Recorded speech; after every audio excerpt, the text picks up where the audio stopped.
तो प्यारे बच्चों, कैसे हैं आप लोग? आशा करता हूं कि आप बेहद अच्छे होंगे। आज मैं बिहार बोर्ड कक्षा 12वीं, ठीक है, कक्षा 12वीं का विषय भूगोल का चौथा अध्याय जिसका शीर्षक है मानव विकास। मानव विकास का आज मैं लघु उत्तरीय प्रश्न कराने के लिए जा रहा हूँ।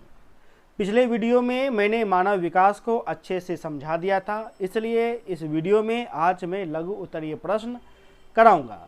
प्यारे बच्चों, कॉपी में लिखने के लिए आप वीडियो के डिस्क्रिप्शन बॉक्स में जाए, वहां दिए गए लिंक को क्लिक कर अपने कॉपी में लिखें। इस बार क्लिक करिएगा, लिंक आपको मिल जाएगा, ठीक है। प्यारे बच्चों, यदि आप 12th पेड कोर्स ज्वाइन नहीं किए हैं तो आप अवश्य रूप से 12th पेड कोर्स ज्वाइन कर लीजिए। यह कोर्स सिर्फ और सिर्फ बिहार बोर्ड के बच्चों के लिए है, वैसे बच्चे जो 2022 एग्जाम में देने के लिए जा रहे हैं। प्यारे बच्चों, सभी विषय का शुल्क आपको मात्र 1000 रुपये लग रहे हैं अभी तक। हो सकता है कि अब आपका शुल्क 15 दिन बाद आपका बढ़ेगा, ठीक है। 1000 अभी तक शुल्क आपका लग रहा है, जिसमें सभी विषय का चैप्टर वाइज PDF फाइल आपको क्वेश्चन आंसर दिया जाएगा। Chapter wise MVBI VBI question बताए जाएंगे और अक्टूबर के अंत में आपको गैस क्वेश्चन दिया जाएगा। तो प्यारे बच्चों, पेड कोर्स ज्वाइन करने के लिए आप कॉल कर सकते हैं। हमारा नंबर है 70 61 50 45 52, ठीक है। प्यारे बच्चों, यदि आप बिहार बोर्ड में अच्छा नंबर लाना चाहते हैं तो जो बच्चे अभी तक नहीं जुड़े हैं, बहुत बच्चे हैं जो कि नहीं जुड़े हैं, वो अवश्य रूप से जुड़ जाइए। मात्र सभी विषय का अभी तक 1000 लग रहा है, ठीक है। 10 दिनों बाद 1500 आपको लगेगा, फिर आप बाद में नहीं बोलिएगा कि सर आप फी क्यों बढ़ा दिए। प्यारे बच्चों, देखिए आपका पहला प्रश्न निकल करके आता है। पहला प्रश्न है, मानव भूगोल से आप क्या समझते हैं? मैंने मानव भूगोल को समझा दिया था, ठीक है, इसलिए उत्तर डायरेक्ट में आपको करा देता हूं। जब किसी व्यक्ति के जीवन में गुणात्मक परिवर्तन हो तो उसे हम मानव विकास कहा जाता है, ठीक है। गुणात्मक परिवर्तन का मतलब क्या है? तो उसकी शिक्षा से है, स्वास्थ्य, रहने के स्तर में होने वाले परिवर्तन से है, ठीक है। तो प्यारे बच्चों, मैंने जो है लेक्चर के वीडियो में आपको अच्छे से समझाया था कि आखिर मानव विकास क्या होता है। सेम बात यही है, इसलिए ज़्यादा मैं इसको नहीं समझाऊंगा, आगे मैं बढ़ जाता हूँ, ठीक है। दूसरा आपका प्रश्न है, मानव विकास के 3 मूलभूत क्षेत्र कौन कौन से हैं? मैंने बोला था ना कि कोई भी मनुष्य विकास कब करेगा? जब उसका जो मूलभूत जो क्षेत्र है क्या है? तो स्वास्थ्य हो गया, शिक्षा हो गया, संसाधन तक पहुँच हो गया। यानी कि हम कह सकते हैं मानव विकास के 3 आधारभूत क्षेत्र या मूलभूत, ये दोनों बात बराबर है। कभी कभी आधारभूत पूछता है, कभी कभी मूलभूत पूछता है, तो बच्चे कंफ्यूज कर जाते हैं। इसलिए मैंने यहाँ पर ब्रैकेट में लिख दिया है कि मानव विकास के 3 मूलभूत क्षेत्र हैं। क्या है? स्वास्थ्य है, शिक्षा है तथा संसाधन तक पहुँच। यानी कि यह तीनों चीज जहाँ आपको दिखेगा, समझ जाइए कि वहाँ का मानव काफ़ी ज़्यादा क्या करेगा? तो विकास करेगा, ठीक है। अब देखिए, विकास करने के लिए वो स्वस्थ है, यानी कि हेल्दी है, स्वस्थ है, विकास करेगा। हेल्दी के साथ साथ वो शिक्षित है, ठीक है। उसके साथ साथ संसाधन है, जैसे मान के चलिए बिजली हो गया, सड़क हो गया, कारखाने हो गया, उद्योग धंधे, सारा चीज़ आपका, अस्पताल है, सारा चीज़ उपलब्ध है, यही आपका हो गया, ठीक है। इसलिए मानव भूगोल का यह 3 मूलभूत आपका क्षेत्र कहलाता है, ठीक है। अब प्यारे बच्चों, तीसरा प्रश्न आपका है, मानव विकास के 4 प्रमुख घटक स्तंभ तत्व के नाम लिखिए। आपके एग्जाम में इन तीनों में से कोई एक रहे, आपको आंख मूंद करके यही उत्तर लिख देना है, ठीक है। मैंने इसको लेक्चर के वीडियो में समझाया था, बहुत अच्छे से समझाया था। यदि आप लेक्चर का वीडियो नहीं देखे हैं तो देख लीजिए, ठीक है, नहीं तो आप कहिएगा कि सर ये अच्छे से नहीं समझाते हैं, ठीक है। देख लीजिएगा, लेक्चर के वीडियो मैंने अच्छे से समझा दिया है। तो प्यारे बच्चों, मैंने कहा था कि मानव को विकास करने के लिए उसका जो मुख्य स्तंभ है वह कितना है? तो वो 4 है। पहला समता का है, समता मतलब समानता, कि जो भी कुछ करेंगे समान रूप से करेंगे, कोई भेदभाव नहीं करेंगे। दूसरा क्या है?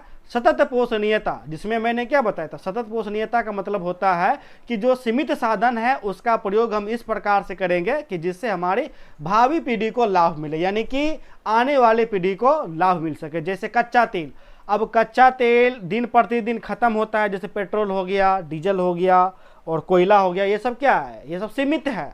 इसको ज़्यादा प्रयोग आज यदि करिएगा तो कल समाप्त हो जाएगा, तो भावी पीढ़ी इसका इस्तेमाल कर पाएंगे? नहीं कर पाएंगे। इसलिए इसका प्रयोग हम इस प्रकार करेंगे जिससे हमारा भावी पीढ़ी भी इसका लाभ उठा सके, ठीक है।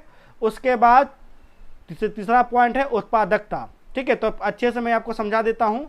पहला पॉइंट क्या हो गया, तो मानव विकास के 4 प्रमुख घटक निम्नलिखित है। पहला हो गया समता।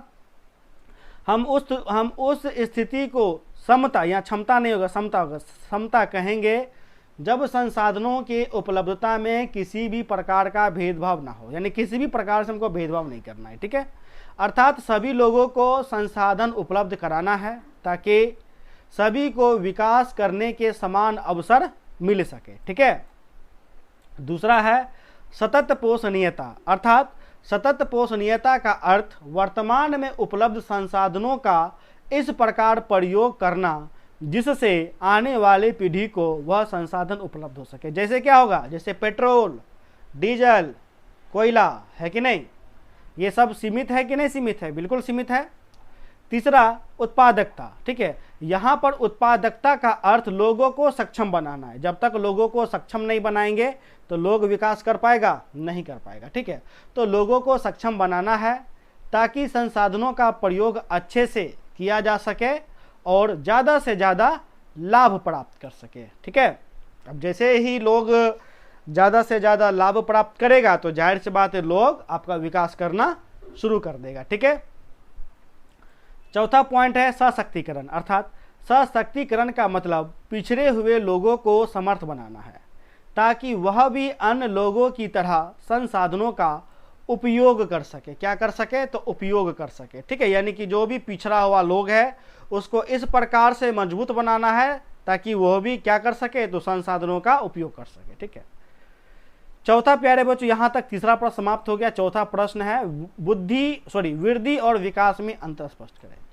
मैंने लेक्चर के वीडियो में समझाया था वृद्धि और विकास में क्या अंतर है। मैंने बोला था कि वृद्धि क्या होती है, तो वृद्धि आपका मात्रात्मक होती है जबकि विकास गुणात्मक होती है। मात्रात्मक का मतलब क्या, कोई संख्या से है यानी संख्या से, जबकि गुणात्मक का मतलब क्या है, शिक्षा हो गया, स्वास्थ्य हो गया, उच्च स्तर का जीवन हो गया, इसमें इसके गुण में परिवर्तन से है। ठीक है, वृद्धि को मापा जा सकता है जबकि विकास को मापा नहीं जा सकता है। ठीक है, यानी मापा जा सकता है कैसे, जो धनात्मक होगा। वृद्धि जो है धनात्मक और ऋणात्मक दोनों होती है, यानी कि प्लस और माइनस वृद्धि दोनों, या तो वृद्धि घटेगा या तो बढ़ेगा। ठीक है, जबकि विकास हमेशा क्या होता है, तो विकास हमेशा धनात्मक ही होता है। तो इस प्रकार से प्यारे बच्चों उत्तर आपको लिख देना है। ठीक है, तो उत्तर इस प्रकार से लिखना है, वृद्धि और विकास में निम्नलिखित अंतर है। ठीक है, पहले हम विकास पॉइंट उठाते हैं। मन है तो आप बीच में फाड़ भी दीजिएगा, ऐसे करके लाइन भी कर सकते हैं, कोई दिक्कत नहीं। विकास, गुणात्मक परिवर्तन को विकास कहा जाता है।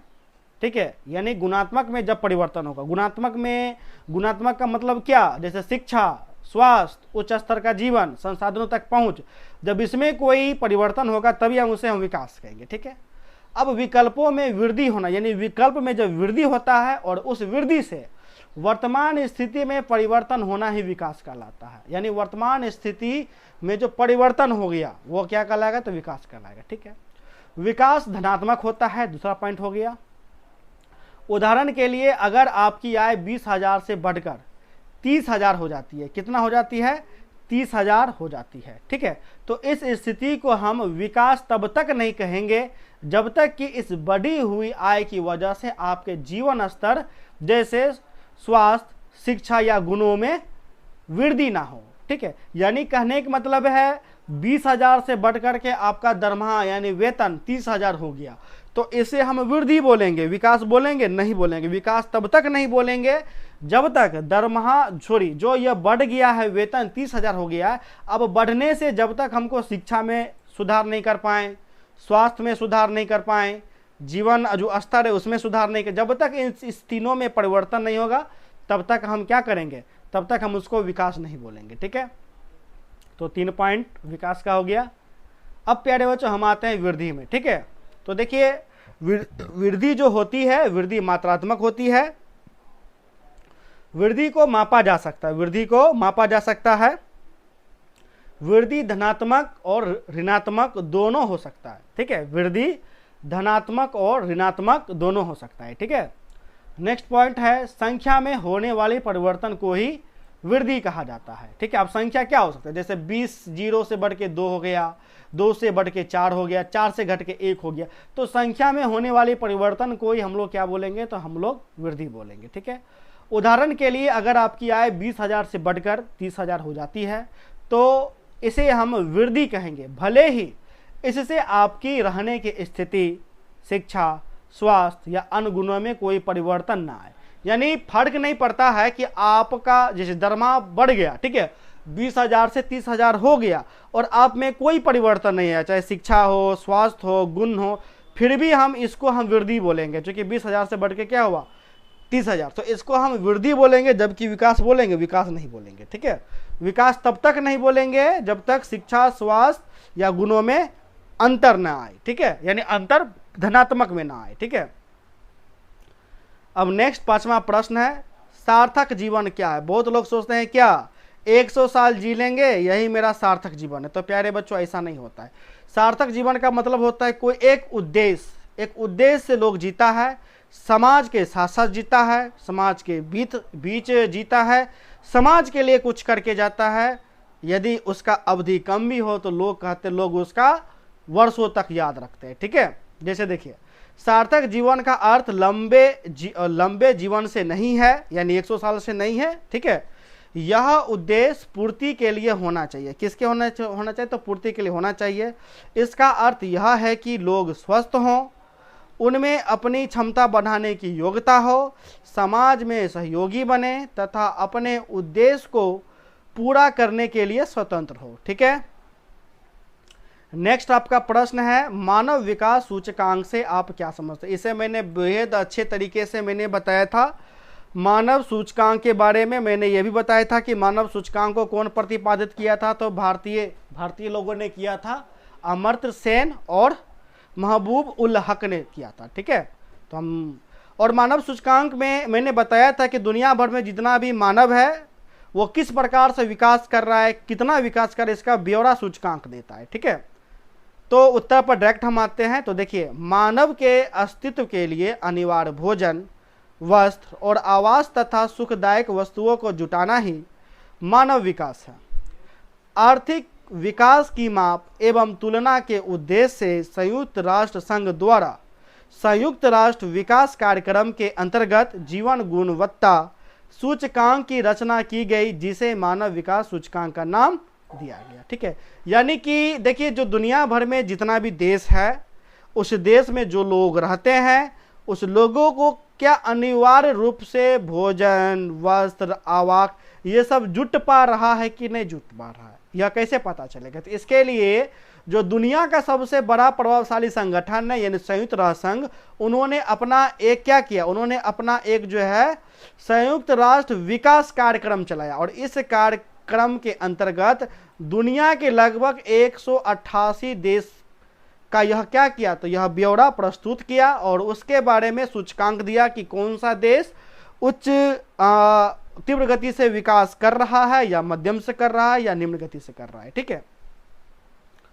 नेक्स्ट आपका प्रश्न है, मानव विकास सूचकांक के आधार पर देशों का वर्गीकरण किस प्रकार किया जाता है। यह भी मैंने लेक्चर के वीडियो में प्यारे बच्चों बताया था। तो प्यारे बच्चों, इसका उत्तर हम इस प्रकार से देख लेते हैं। अर्जित मानव विकास सूचकांक के आधार पर वर्ष 2015 में विश्व के 188 देशों को 3 समूहों में बांटा जाता है। यानी कि मैंने बताया था कि जो संयुक्त राष्ट्र विकास संघ है वह दुनिया भर में 128 देशों का ही वो मानव सूचकांक प्रस्तुत करता है। जब 2015 में रिपोर्ट आया 128 देशों का, तो इसे 3 समूहों में बांट दिया गया। पहला समूह उच्च, दूसरा मध्यम, तीसरा निम्न। ठीक है, यानी कि हो गया मानव विकास का स्तर एक उच्च रखा गया, दूसरा मध्यम, तीसरा निम्न। उसके बाद स्कोर दिया गया। मैंने स्कोर के भी बारे में मैं बताया था कि स्कोर 0 से लेकर के 1 के बीच में रखा जाता है। तो 1 के बीच में क्या होगा, 0.1, 0.2, 0.79। ठीक है, तो देखिए 0.082 से जो अधिक होगा उसे उच्च श्रेणी में रखा गया, जिनकी संख्या कितना है, तो 51 है, जिनमें से कुछ नाम नॉर्वे देश हो गया, ऑस्ट्रेलिया हो गया, जर्मनी हो गया। मध्यम वह देश जिसका स्कोर 0.55 से 0.799 के बीच है। ऐसे देशों की संख्या 96 है, जिससे जैसे जो देश है मुख्य रूप से बेलारूस, मलेशिया, पनामा। ठीक है, 3 का नाम हम लिख दिए।